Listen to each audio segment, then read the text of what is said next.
മഴക്കെടുതിയിൽ കോട്ടയത്ത് സ്ഥിതിഗതികൾ നിയന്ത്രണ വിധേയമെന്ന് സ്പീക്കർ തിരുവഞ്ചൂർ രാധാകൃഷ്ണൻ. സർക്കാരും ജില്ലാ ഭരണകൂടവും കാര്യക്ഷമമായി പ്രവർത്തിക്കുന്നുണ്ടെന്നും അദ്ദേഹം മലപ്പുറത്ത് പറഞ്ഞു. അപ്പോൾ മീനച്ചിലാറിൻ്റെ രണ്ട് തീരത്തുള്ള ആളുകൾക്കാണ് ഈ പ്രയാസങ്ങൾ ഉണ്ടാകുന്നത്.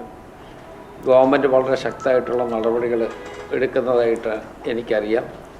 ജില്ലാ കളക്ടർ അങ്ങോട്ട് പോയിട്ടുണ്ട്, ജില്ലാ പോലീസ് സൂപ്രണ്ട് പോയിട്ടുണ്ട്, ഡിസ്ട്രിക്റ്റ് അഡ്മിനിസ്ട്രേഷൻ ടോട്ടലായിട്ട് അവിടെ വർക്ക് ചെയ്യുന്നുണ്ട്. ജനങ്ങളുടെ പ്രയാസവും ദുരിതവും ഒക്കെ ഒഴിവാക്കുന്നതിന് വേണ്ടിയുള്ള എല്ലാ നടപടികളും അവരെടുത്തിട്ടുണ്ട്. ഗവൺമെൻറ് വേണ്ട വിധത്തിലുള്ള ഇൻസ്ട്രക്ഷൻസും കൊടുത്തിട്ടുണ്ട്. നമ്മളുടെ റവന്യൂ വകുപ്പ് മന്ത്രിയും മുഖ്യമന്ത്രിയും ഈ കാര്യത്തിനകത്ത് വളരെ ശ്രദ്ധ കേന്ദ്രീകരിക്കുകയും ചെയ്തിട്ടുണ്ട്. അതുകൊണ്ട് പ്രളയത്തിൻ്റെ ആഘാതം ഒഴിവാക്കുന്നതിന് വേണ്ടിയുള്ള നടപടി ഉണ്ടാകും എന്നുള്ള പ്രതീക്ഷയിലാണ് എല്ലാവരും ഇരിക്കുന്നത്.